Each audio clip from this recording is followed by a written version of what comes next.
یہ اپنی بات پہ اس نے دلیل پیش کی کہ میرے پاس یہ دلیل ہے، خدا نے کہا نکل جاتا. اب تو بات کرنے کی بھی بات نہیں رہ گئی، بس ختم ہو گیا معاملہ. چلیے بارگاہ سے خدا نے نکال دیا تو پروردگار نے بہت ساری نمازیں پڑھی ہیں، بہت ساری عبادتیں کی ہیں. خدا نے کہا کہ میں تو عادل ہوں، کسی کا رہتا ہوتا تھوڑی ہوں، تو کیا چاہیے؟ کہا دو چیزیں چاہیے. ایک تو زندگی، قسم خدا کی جملہ محسوس کر کے میں قرآن پڑھوں گا سیدھا لکھوں گا. کہا ایک تو زندگی. سورہ جمعہ پڑھتے ہیں نا، جمعہ میں آتے ہیں، پروردگار اعلیٰ نے کہا کیا کہا؟ میرے حبیب ان سے کہہ دو اگر یہ سچے تو موت کی تمنا کریں. کم از کم شیطان نے یہ بھی بتایا میں زندہ رہنا چاہتا ہوں، میں موت نہیں چاہتا. میرا تو موسم کا پورا اشرا میں نے خدمت میں آپ کی عرض کیا ہے، کربلائی ہوتا ہی وہی ہے، عزادار ہوتا ہی وہی ہے، حسینی ہوتا ہی وہی ہے جو موت کی تمنا کرے، جو موت کی تمنا کرے. شیطان نے کہا پروردگار پہلی چیز تو چاہتا ہوں زندگی، موت نہ ہے مجھے. خدا نے کہا دی زندگی کب تک کی چاہیے؟ 1 سال 2 سال 10 سال 20 سال کا نہیں، پھر معاملہ قیامت تک کا رہا ہے، قیامت تک موت کی زندگی چاہیے. خدا نے کہا اتنی عبادتیں انجام دی ہیں، اتنی عبادتیں انجام دی ہیں جو خدا نے زندگی دے دی. دوسری چیز کا دکھائی نہ دوں، دکھائی نہ دوں تو جو آنکھوں سے چھپ کے حرکتیں کی جاتی ہیں. جملہ پہنچ رہا ہے کہ سلوات پڑھتے ہیں.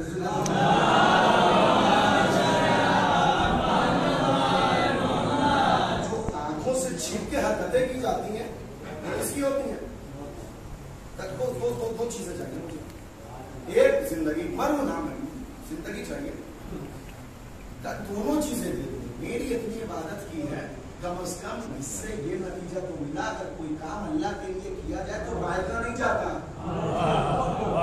شیطان نے خدا کے لیے کام انجام دیا تو خدا نے رائگاں نہیں جانے دیا. تو ہم کو اللہ کے بندے، تو اس سے یہ بھی نتیجہ تو ملتا ہے کہ کوئی کام اگر خدا کے لیے کیا جائے تو رائگاں نہیں جاتا.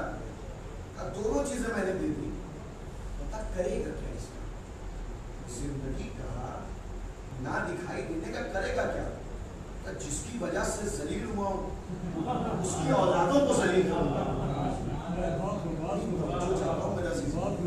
جس کی وجہ سے ذلیل ہوا ہوں، جس کی وجہ سے ڈیوٹی سے نکالا گیا ہے، جس کی وجہ سے مجھے رسٹیگیٹ کیا گیا ہے، اس کے اولادوں کو ذلیل کروں گا. روایت میں شیطان کی حیثیت خانہ خدا میں سب کسی ہے. شیطان سگے خانہ خدا ہے. سب کسے کہتے ہیں؟ شیطان کی حیثیت سگے خانے خدا سے زیادہ اور کچھ نہیں ہے. اپنی بات پہ دلیل دے دو، قرآن سے دلیل لیجیے، قرآن سے دلیل لیجیے. نہ روایت، نہ جملہ، نہ نقطہ. شیطان کی حیثیت سگے خانے خدا سے زیادہ کچھ نہیں. آپ کہیں گے کیسے؟ جو انسان اس حیوان کو پالنے کے عادی ہیں، یہ حیوان جن کے گھروں میں پلا ہوتا ہے، کبھی فیملی والے پہ بھونکتا ہے، کبھی بیٹوں کے دوستوں پہ بھونکتا ہے، کبھی رشتہ داروں پہ بھونکتا ہے، کبھی وہ لوگ جو مثلاً کہ بزنس مین ہیں تو جو ان کے وہاں مال پہنچانے کے آتی ان پہ بھونکتا ہے. خاموش کرا دیتا دروازے پہ. بھونکتا کس پہ ہے؟ جو جو مین دروازے سے نہ آئے کود کے آنے کا عادی. اس حیوان کی صفات آپ نے محسوس کی کہ نہ گھر والوں پہ بھونکتا ہے، نہ جن کا تعلق گھر والوں سے ہے اس پہ بھونکتا ہے. میں بہت بڑا فقرہ مثالوں سے عرض کر رہا ہوں اگر آپ محسوس کریں تو. نہ یہ گھر والوں پہ بھونکتا ہے، نہ جن کا تعلق گھر والوں سے ہے جو ان پہ بھونکتا ہے. کیا بھونکتا ہے چور پہ. شیطان سے خدا نے پوچھا کہ اگر میں نے یہ سب کچھ دے دیا تو کرے گا کیا؟ کہا لَأُغْوِيَنَّهُمْ أَجْمَعِينَ. یہ قرآن مجید کی آیت ہے. میں صراط مستقیم پر بیٹھ کے اغوا کروں گا سب کو. کا سب کو کا نہیں، الا عباد اللہ المخلصین.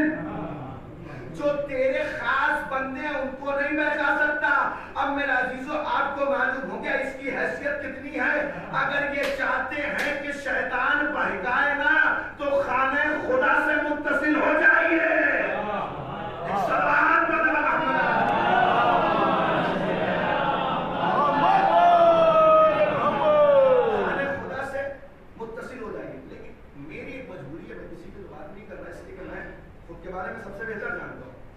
میری ایک مجبوری ہے کہ ہم جب کسی کے درپے ہوتے ہیں یا کسی کی پیروی کرتے ہیں تو پیروی بھی پیروی کی طرح نہیں کرتے. میں نے کہا نا ساری باتیں مثال کے ذریعے سنیے تو یہ بھی مثال کے ذریعے سنیے.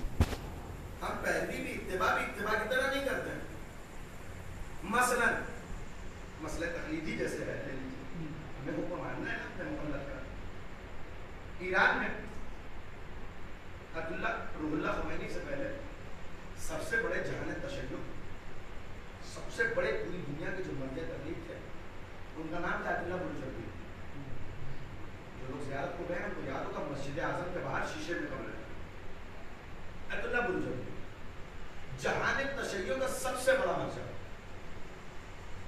انہوں نے محرم کا چاند فلک میں نمودار ہوا تو ایران والوں کو بلایا, دیکھو آزاداری میں یہ چیزیں یہ چیزیں یہ چیزیں یہ چیزیں یہ چیزیں یہ چیزیں نہ کریے.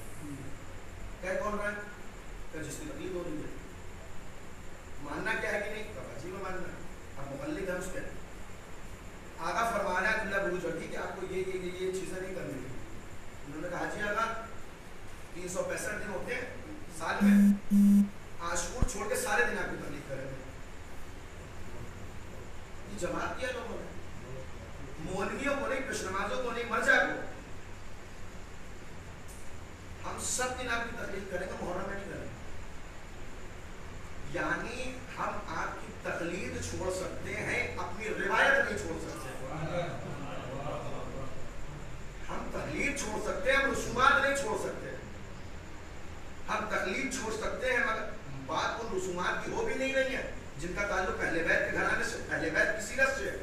بات ان رسومات کی ہو رہی جو یقیناً رسومات رسم کی حد تک ہے, جو یقیناً رسم کی حد تک ہے. میں مباح شے کی بھی بات نہیں کر رہا, یہ مباح بھی آپ انجام دے سکتے ہیں جو یقیناً رسم کی حد تک ہے. آپ کی مرضی, آپ کا عمل, اللہ کو جواب دینا ہے. یعنی اس سے یہ معلوم ہوا کہ انسان مقلد ہونے کے باوجود بھی بعض مسئلوں میں اگر مرجع تقلید بھی حکم دے دے تو وہ نہیں مانتا.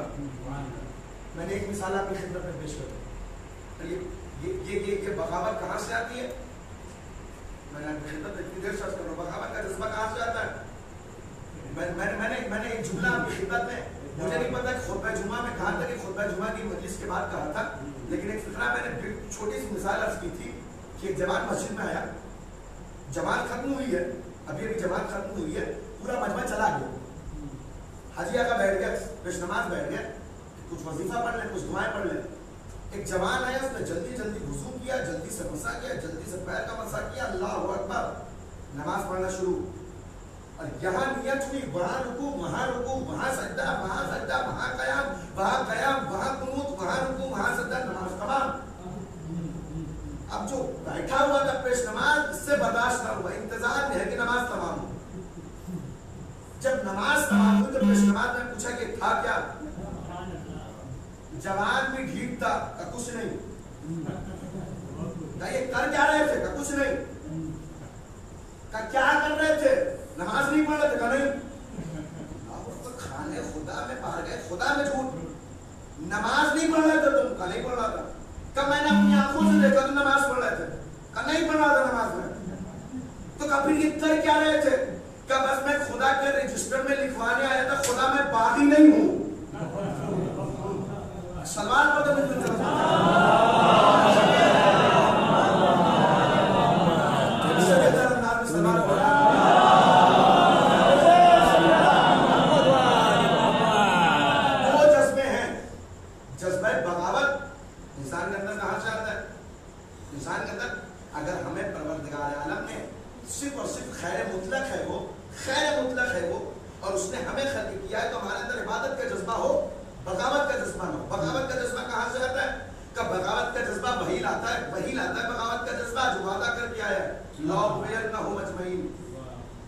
خدایا بہکاؤں. بس میں آخری بات چاہ رہا ہوں عرض کر دوں, اور بڑی لطیف سی بات ہے. اگر شیطان ختم ہو جائے بہتر نہیں ہے. دنیا اور شیطان تو ہمارا موضوع ہے.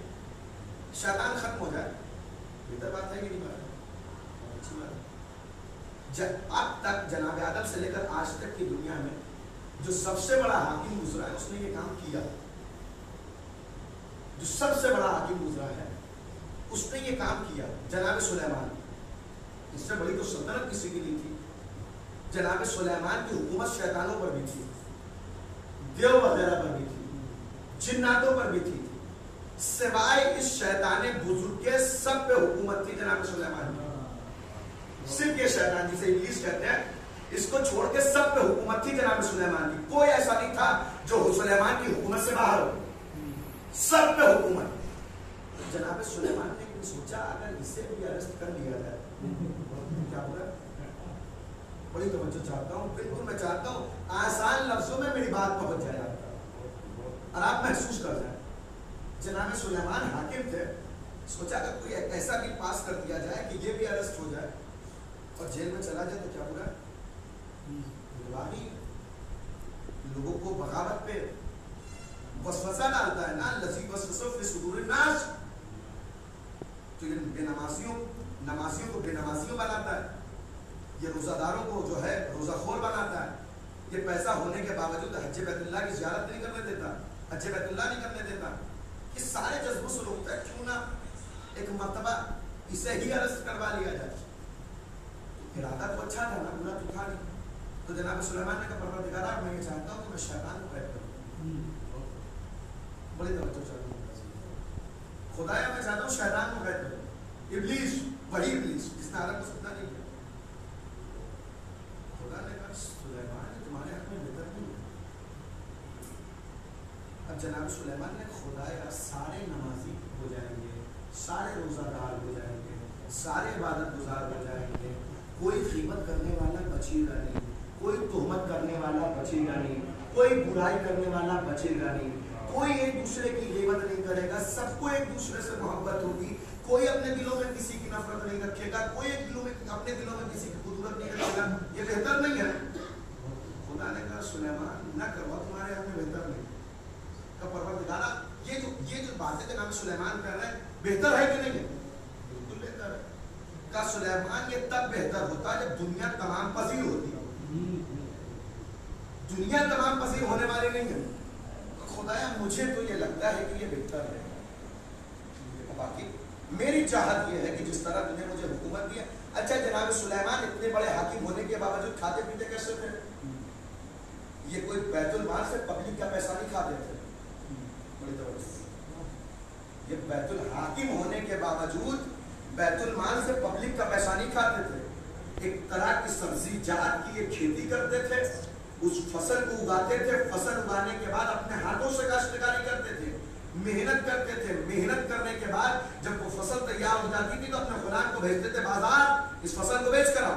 غلام بازار سے بیچ کے آتا تھا، آدھا پیسہ خود رکھتے تھے اپنے اور غلام کے لیے، آدھا پیسہ صدقہ کر دیتے تھے. ایک پیسہ بیت المال سے نہیں لیتے تھے. جناب سلیمان نے بتایا حاکم ایسا ہونا چاہیے جس کی گردن پہ پبلک کا 1 روپیہ نہ ہو. جو ہے اسے کہتے ہیں حاکم. اور میں چاہتا ہوں کہ جہاں اتنا سب کچھ ہے شیطان بھی گرفتار ہو جائے، سارے عبادت گزار ہو جائیں گے. خدا نے کہا تمہارے حق میں بہتر نہیں کہا. خدا میں تو چاہتا ہوں کہ اگر حسرت یہی ہے تو پوری کر لو حسرت. خدا تو اس کائنات میں پروردگار عالم نے بھیجی ہے، حسرتیں تمام کرو اپنی. تو خدایا بتا تو صحیح ہے گا، بتا تو صحیح ہے گا. ارسٹ تو کر لوں، گرفتار تو کر لوں، قید تو کر لوں، معلوم تو ہو بیٹھا کہاں ہے. خدا نے حکم بھی دیا گرفتاری کا، خدا نے پتہ بھی بتایا، ملے گا کہاں، کس مقام پہ. جناب سلیمان نے 2 فرشتے بھیجے، جاؤ ہتھکڑی پہنا کے لاؤ. اب 2 فرشتے گئے، ہتھکڑی پہنا کے لائے. ایک مرتبہ آگے جناب سلیمان کے سامنے کھڑا ہوتا ہے. تو یہ جو لوگوں کو بے نمازی بناتا ہے، تو یہ جو عبادتوں سے روکتا ہے، تو یہ جو خدا کی بندگی کرنے نہیں دیتا، آج سے تیرا ٹھکانہ قید، زندان ڈال دیا، قید خانے میں. اب اس کے بعد اپنے کام میں لگے، فصل اگائی. جب فصل تیار ہوئی غلام سے کہا جاؤ بازار میں بیچ کے آؤ. غلام بازار میں گیا، صبح سے شام تک آوازیں دیتا رہا، کوئی آیا ہی نہیں خریدنے. اچھا پورا دن آواز دیتا رہا، کوئی نہیں آیا خریدنے. واپس چلا آیا. ممکن ہے لاک ڈاؤن لگا رہا ہو, کوئی نہیں آیا خریدنے. غلام آیا رات میں کہا میرے آقا پورا دن آواز دیتا رہا, کوئی نہیں آیا. کب ممکن ہے مشتری کسٹمر نہ ہو نعمان بازار میں کل جانا, وہ کل آئے تو غلام آیا. اب جب کل پورا دن تمام ہونے لگا تو اللہ والوں کا طریقہ ذخیرہ کرنا تو ہوتا نہیں ہے. دوسرے دن آواز دیتے دیتے ان کی آواز بیٹھ گئی مگر کسٹمر کوئی نہیں. 10 کا 5 میں خریدنے کو تیار نہیں, کوئی ہو تو خریدے. آج بھی کوئی نہیں تھا, ممکن ہے آج بھی نہ آئے ہو. 2 دن کا ہے نا, سیٹرڈے سنڈے, ممکن ہے منڈے کو آ جائے. یہ 2 دن بعد پہنچے, شاید تیسرے دن کوئی آ جائے. اب تیسرے دن تو قیامت ہو گئی, زبان سے آواز بھی نہیں نکل رہی, اشاروں سے بلا رہے وہ یا کے لے جائے. تب تیسرے دن بھی کوئی نہیں آیا لینے.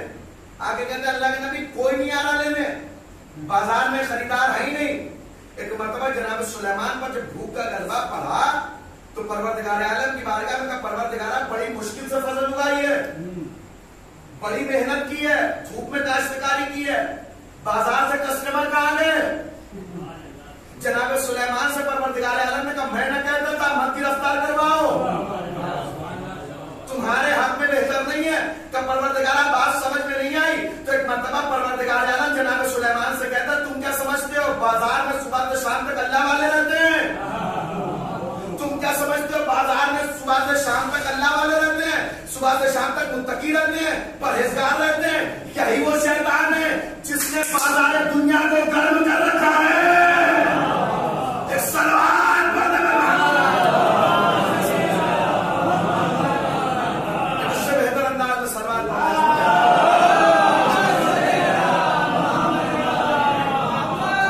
کیا سمجھتے ہو صبح سے شام تک یہ جو بازاروں کے چکر لگاتے ہیں یہ اللہ والے ہوتے ہیں. تمہیں کیا کرتے لگتا ہے یہ عبادت گزار, یہ متقی, یہ پرہیزگار ہوتے ہیں. یہ پرہیزگار نہیں ہوتے, یہ وہی لوگ ہوتے ہیں لَأُغْوِيَنَّهُمْ أَجْمَعِينَ جن کو شیطان اغوا اور گمراہ کرتا ہے اور کھینچ کے بازار پر لاتا ہے. بالخصوص ہمارے قوم کی مائیں اور بہنیں, روایت میں فکرہ جو کر رہا ہوں تو بالخصوص یہ انہیں لَأُغْوِيَنَّهُمْ أَجْمَعِينَ گمراہ کرتا ہے, وسوسہ ڈالتا ہے ان کے دل میں. اور وسوسے کا اثر یہ ہوتا ہے کہ یہ اپنی عبادتوں کو چھوڑ کر, اپنی ریاستوں کو چھوڑ کر صرف بازاروں کی گردش کر رہے ہیں. میں ان کی بات نہیں کر رہا جو قصد معاش کرتے ہیں بازاروں میں بیٹھ کے, میں ان کی بات کروں جو بیزا بازاروں میں افراد ہوتے ہیں. تو شیطان کا حربہ یہ ہے کہ شیطان بالخصوص صراط مستقیم پر بیٹھ کر اللہ کے بندوں کو بتاتا اور انہیں گمراہی کو اتنا اچھا سوار دیتا ہے کہ وہ سمجھتے ہیں یہی اللہ ہے. گمراہی کو اتنا سوار دیتا ہے شیطان کہ وہ سمجھتے ہیں یہی اللہ ہے. اور گمراہی کی انتہا تو تب ہو جاتی ہے جب کسی حجت خدا کو قتل کرنا انسان ہدایت سمجھے, جس کی نظیر ہمیں